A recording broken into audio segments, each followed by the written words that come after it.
जय शिवराय मित्रांनो, लोक म्हणतात ना, तीर्थयात्रेला आपण ठरवून जात नाही, जेव्हा सावल्या कृष्णाचा बोलावा येतो तेव्हाच पावलं तिकडे वळतात. आमचंही असंच काहीसं झालं. काही ठरलं नव्हतं, पण अचानक प्लॅन बनला आणि आपली गँग निघाली द्वारका नगरीच्या दर्शनाला.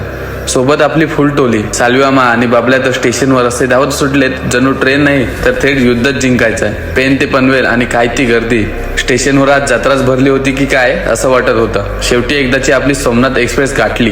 ट्रेन हल्ली नाही, तोच पोटात कावले ओरडायला लागले. मग काय, सालव्यामांचा स्पेशल चीज सॅलड ब्रेडचा बेत जमला. सारंग फुल फोकस मध्ये ब्रेड भरतोय आणि मी तर कांदा कापायची ट्रेनिंग घेतोय. आयुष्यात पुढे कधीतरी उपयोगी पडेलच की.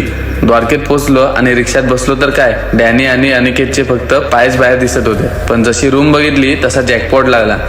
खिडकी उघडली ती समोर थेट गोमती घाट दिसत होता. प्रवासाचा सगळा थकवा त्या एका नजरेत गायब झाला. फ्रेश झालो आणि आमचे आर्मी मॅन अनिल मामा आणि पिंत्या शेठ सोबत निघालो दर्शनाला. मंदिरात मोबाईल नेणं शक्य नव्हतं, पण द्वारकाधीशांचं ते सावळं रूप डोळ्यात आणि मनात कायमचं कोरून घेतलं. नशिबाने बरोबर मंदिराचा ध्वज बदलतानाचा सोहळा पाहता आला. तो अनुभव, ती ऊर्जा शब्दात सांगणं कठीण आहे. सनसेट पॉइंट वर सूर्य ढगात लपला असला तरी समुद्राच्या कुशीत उभ्या असलेल्या बडकेश्वर महादेवाच्या दर्शनाने मन शांत झालं. काही प्रवास आठवणीत राहतात तर काही थेट आत्म्याला स्पर्श करतात.